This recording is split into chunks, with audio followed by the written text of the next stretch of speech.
Graça e paz, boa noite, prazer enorme estar com vocês em mais um Promessas de Esperança. Graça e paz também para você que assiste depois da sua casa no final de semana, onde quer que você esteja.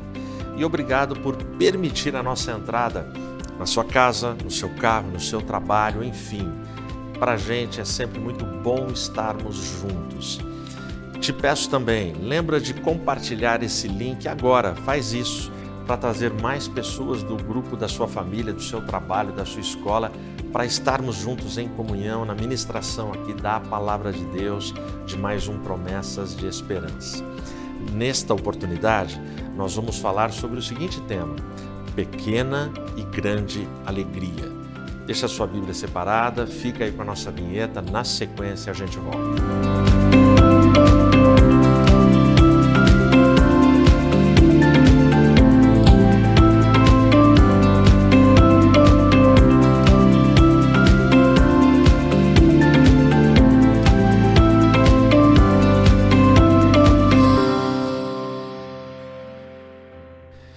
Pequena e grande alegria. Existem tipos de alegria. As alegrias pequenas, elas nos trazem prazer. E elas são alegrias, elas merecem ser valorizadas.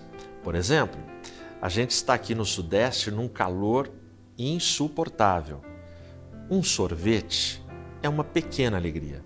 Um sorvete, ele traz uma alegria especial para um dia de muito calor.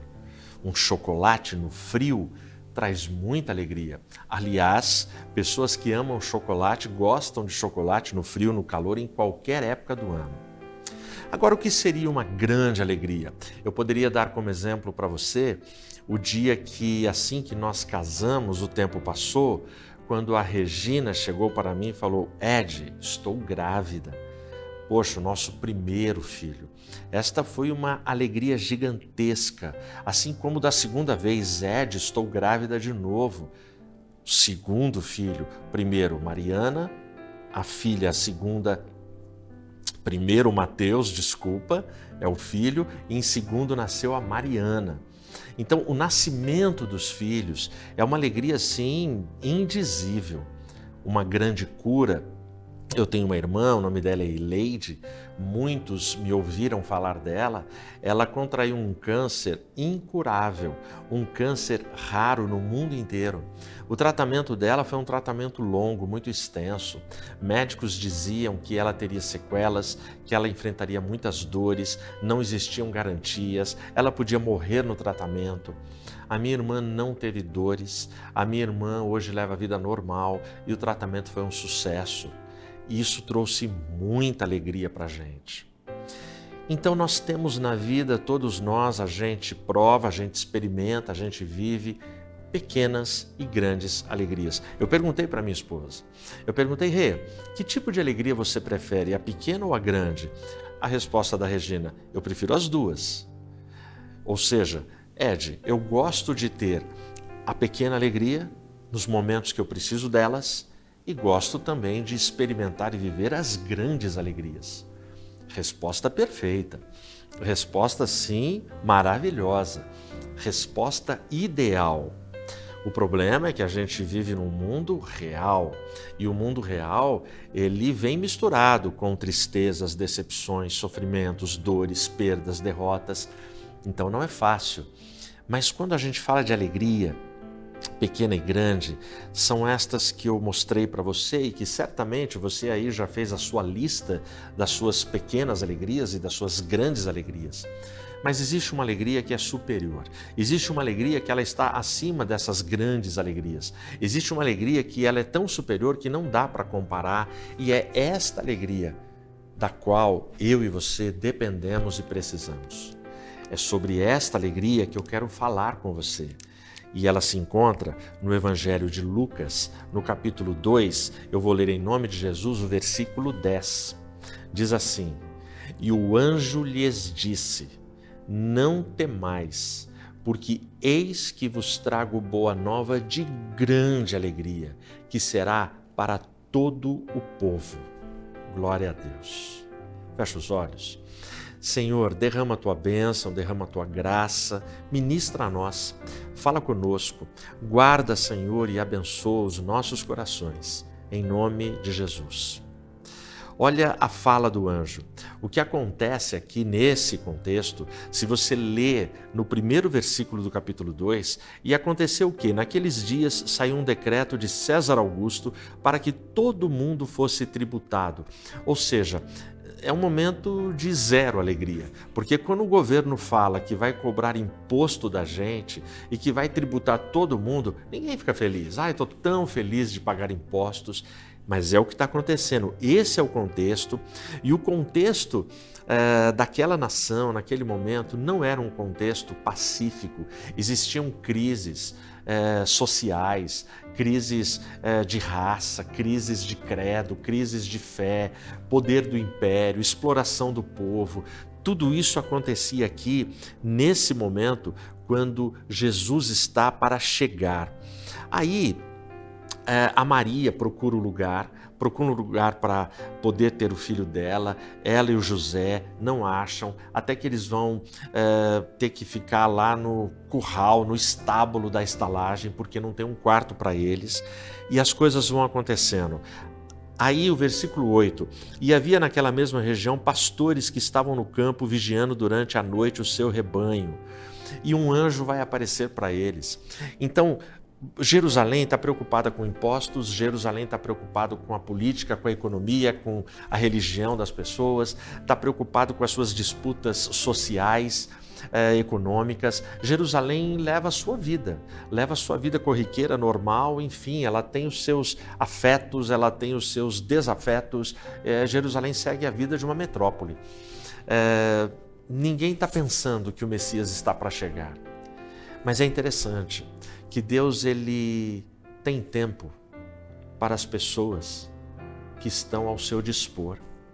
Deus ele procura as pessoas mais improváveis para dar as suas grandes notícias, os seus grandes chamados e os seus grandes ministérios. Maria é uma camponesa improvável, José é improvável, os pastores, naquela improvável, mas os anjos aparecem para essas pessoas. E aí, diante da aparição desses seres angelicais, a notícia é essa: o anjo lhes disse, não temais, porque eis que vos trago boa nova de grande alegria, que será para todo o povo. Primeira coisa, a notícia não é para alguns, a notícia não é só para um grupo, para uma família, não é para um clã, a notícia é para todo o povo. E que notícia é essa? A notícia está bem especificada. Eu trago para vocês boas novas. Boas novas já bastaria. Eu quero receber boas novas, notícias boas. Mas eu trago boas novas de grande alegria. A gente está falando numa alegria perfeita, numa alegria além, numa alegria superior, numa alegria incomparável. E olha, essa boa nova de grande alegria que eu estou trazendo é para todo mundo.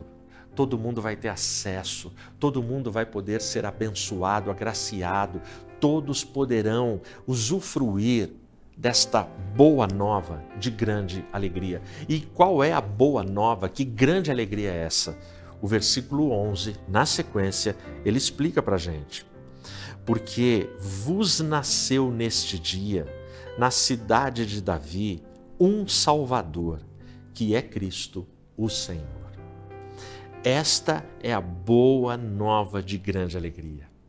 No dia de hoje, imagina, os pastores, eles jamais pensaram que um anjo apareceria para eles e eles seriam dos primeiros a receber a notícia da chegada do Messias no planeta.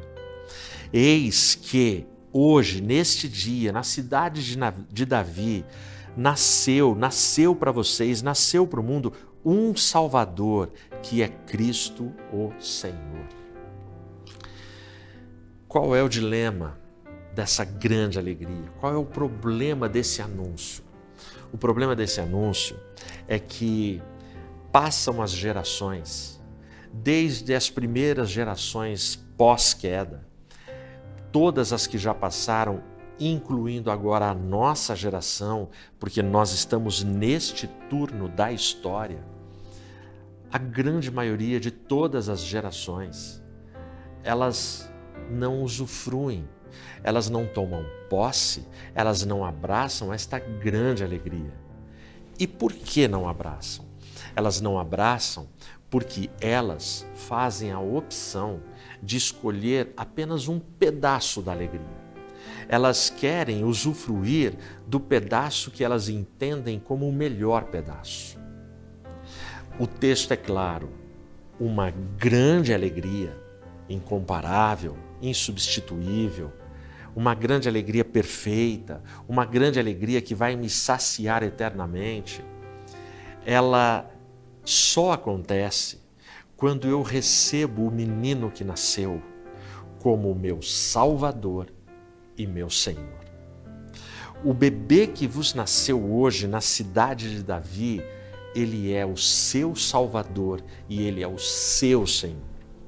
O problema é que a nossa geração, como todas que já passaram, elas querem a Jesus como Salvador, mas a grande maioria o rejeita como Senhor. Porque é fácil querer a Jesus como Salvador, o Jesus legal, o Jesus que me ama, o Jesus que me perdoa, o Jesus que me defende, que me prospera, que me cura nas enfermidades, que me livra do mal. Pô, esse Jesus eu quero sempre, porque esse Jesus é top. Agora, quando se fala no Jesus Senhor, o Jesus que estabelece estatutos, mandamentos, regras, leis para que se obedeça, esse Jesus me causa medo, repugnância, não, eu discordo, não é bem assim, não é isso que o texto quer dizer, porque aquele outro teólogo lá é mais legal, aquele outro teólogo da internet diz que isso aí já não tem peso, já não tem valor, esse Jesus aí eu não quero. Não, o Jesus lá é muito mais interessante. Ele é todo amor, ele é tão fofinho, ele faz tudo o que eu quero. E aí as pessoas não conseguem entender que mandamentos e leis são dados, são deixados por Cristo para a nossa liberdade, para a nossa segurança e para a nossa direção. Mandamentos e leis, na perspectiva do Cristo, do que é Senhor e Salvador, não são para nos castigar, para nos derrotar, para nos colocar debaixo de um cabresto, não. É para que você ande livre, para que você viva livre, para que você tenha paz. É neste sentido que Ele é meu Senhor, porque eu sozinho não dou conta de mim. Eu sozinho eu não consigo dirigir a minha vida. Quantas vezes você já orou, Senhor, me dirige, Senhor, me mostra o caminho, Senhor, o que eu devo escolher? Quantas vezes? E quantas vezes você escolheu o mal e quebrou a cara? Quantas vezes eu decidi precipitadamente e me arrependi amargamente depois com as consequências da escolha ruim que eu fiz? Portanto, quando Jesus fala, eu sou o seu Salvador e eu quero ser o seu Senhor, Ele quer cuidar deste que graciosamente Ele salvou. A salvação, sim, ela é pela graça. Eu fui graciosamente salvo, mas este meu Salvador, Ele precisa ser o meu Senhor. Não é nem necessidade dele, é necessidade minha. Eu preciso da direção e da orientação dele, porque eu sou limitado, porque eu sou miserável, porque eu sou incapaz, porque eu sou pecador. Eu estou em formação, nós estamos. Portanto, é muito melhor a segurança deste que é suficiente, o Cristo que é Salvador e que também é Senhor. Isso foi entendido de uma forma incrível. Que tipo de alegria é essa? Por Davi. Vai no Salmo 51. O Salmo 51, ele é histórico, ele é memorável por conta da confissão de Davi sobre o adultério que ele havia cometido. Olha o que Davi vai dizer no versículo 12. Restaura-me a alegria da tua salvação e o sustém-me com um espírito livre. Olha o que Davi está pedindo. restaura-me a alegria da tua salvação. Davi, ele era rei. Davi adulterou. Davi, ele foi dar uma espiadinha, sabe? Geração BBB, que o apelo é: entra na casa, dá só uma espiadinha. Então Davi estava no terraço do palácio. Davi estava no palácio quando era a época dos reis estarem em campanhas nos campos de batalha. Era a época quando todos os reis saíam para batalhar. Davi ficou, Davi estava de boa. Davi falou: não, vão vocês, vai o meu exército, eu quero curtir o palácio. E aí ele ficou, e ele está passeando pelo terraço e ele vê uma belíssima mulher se banhando. Quem é aquela? E quando ele pergunta, o servo responde: aquela é Batseba, esposa de Urias. Note, o servo que respondeu, responde com toda a cautela, porque ele está falando com o rei. Quando ele diz é esposa de Urias, Davi não perguntou se ela era casada ou solteira. Davi não queria saber disso. Quem é aquela? Qual o nome dela? Mas o servo indiretamente está falando: rei, não se meta com essa mulher, não se envolva com essa mulher. Ela é casada, rei. O rei não quis saber, ele estava cego. E aí ele manda buscar, porque ele é rei, ele dá ordem, as pessoas têm que obedecer. Se ele quer uma pessoa, ele pode possuir, porque na monarquia naquele tempo era assim. Então ele se deita com Batseba, ele adultera, ele trai, aí todos os planos dele para tentar encobrir não dão certo. Aí ele manda a ordem para Joabe: coloca Urias na frente da batalha para morrer. Joabe não é tonto, Joabe já entendeu o que está acontecendo. E Joabe cumpre as ordens do rei. Davi esconde esse pecado por quase um ano. Ele adulterou, ele é o mentor da morte de Urias, de um homem de Deus, de um homem correto, um homem íntegro, ético, Davi.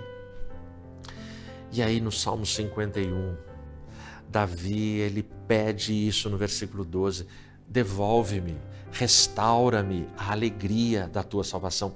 Você lê o salmo inteiro e em nenhum momento Davi, ele pede a restauração do trono, a restauração da coroa, a restauração do status dele, a restauração da riqueza. Não. Davi, ele já entendeu nessa altura da vida, pela maturidade dele, o que é essencial, o que importa, o que de fato faz a diferença e ecoa pela eternidade e muda a minha história com o Deus que eu sirvo. Então ele fala: Senhor, me dá uma coisa, me devolve a alegria da salvação e me mantém, me sustenha com o espírito livre. Por quê? Porque livre. Porque enquanto eu escondo o meu pecado, eu não tenho liberdade, eu não ando livre no meu coração e nos meus pensamentos. Ou seja, mas no momento que eu confesso, eu desarmo Satanás, eu enfrento a vergonha, eu suporto a humilhação e todo o processo de cura, de restauração acontece em mim pelo Espírito Santo de Deus. Então, a preocupação do rei é: eu quero a alegria de novo da salvação.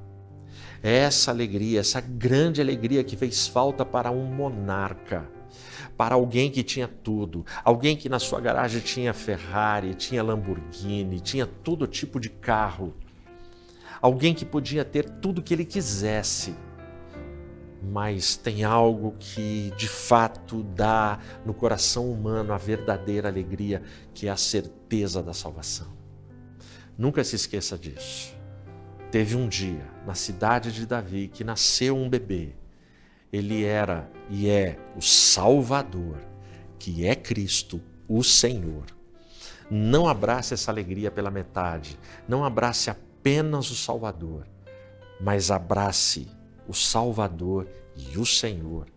Adore e obedeça a Jesus Cristo, e que nunca te falte a alegria do céu.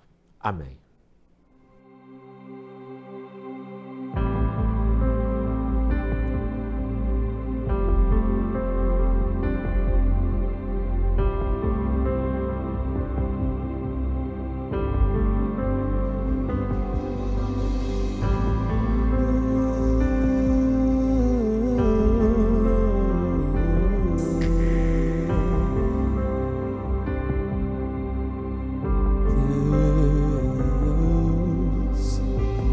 Posso ver as multidões prostradas aos teus pés, ó Rei Jesus. Eu posso ver, são mãos erguidas em adoração a ti, Jesus. Em toda a terra um novo canto que exalta e glorifica a ti, Jesus. Em toda a terra um povo santo que vive pra ti, ó Rei Jesus. Recebe a honra, recebe a glória, todo domínio e poder são para ti.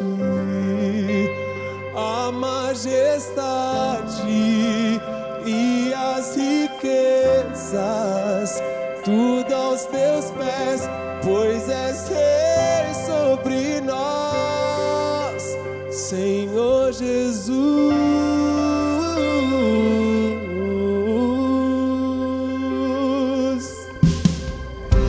Eu posso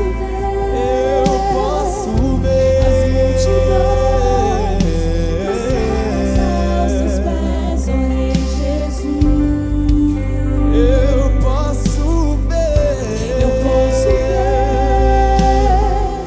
são mãos erguidas em adoração a ti, Jesus. em toda a terra, um novo santo que exalta e glorifica a ti, Jesus. Em toda a terra, um povo santo que vive pra ti, ó Rei Jesus. Recebe a honra, recebe a glória, todo domínio e poder são para ti. A majestade e as riquezas, tudo aos teus pés, pois és Rei sobre nós. Recebe a honra, recebe a glória, todo domínio e poder são para ti. A majestade e as riquezas, tudo aos teus pés, pois és Rei sobre nós, Senhor Jesus.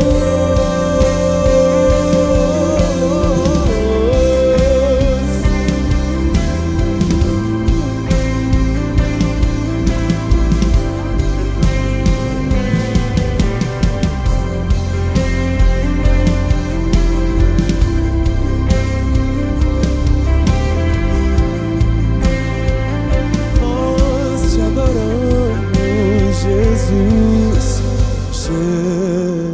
Jesus, Jesus,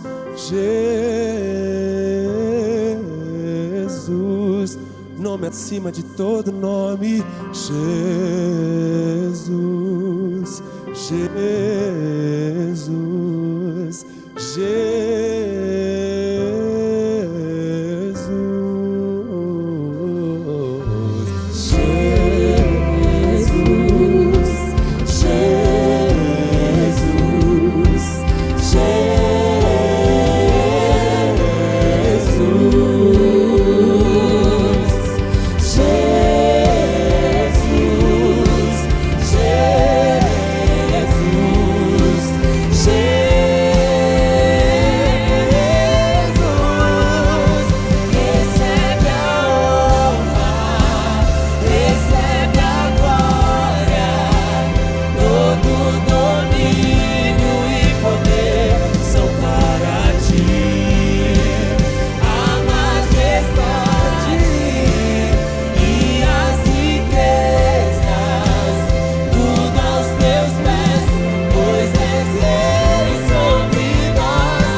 Graças a Deus, muito bom a gente poder participar, celebrar, cultuar e magnificar o nosso Senhor e Salvador Jesus. Vem comigo agora, fecha os olhos aí e vamos orar juntos. Senhor, obrigado pela vida. Obrigado, Pai, porque um dia nós fomos salvos pela Tua graça. Obrigado, Pai, porque nós voluntariamente nos curvamos ao senhorio Teu na nossa vida. Obrigado porque Tu és, sim, o nosso Salvador e o nosso Senhor. Ensina-nos a Te obedecer, capacita-nos a Te agradar, a Te honrar, a Te louvar. Continua com a Tua igreja, continua com cada um de nós e abençoe cada família. Ajuda-nos, Pai. Obrigado por tudo. Em nome de Jesus eu oro. Amém. Amém. Deus te abençoe e até semana que vem.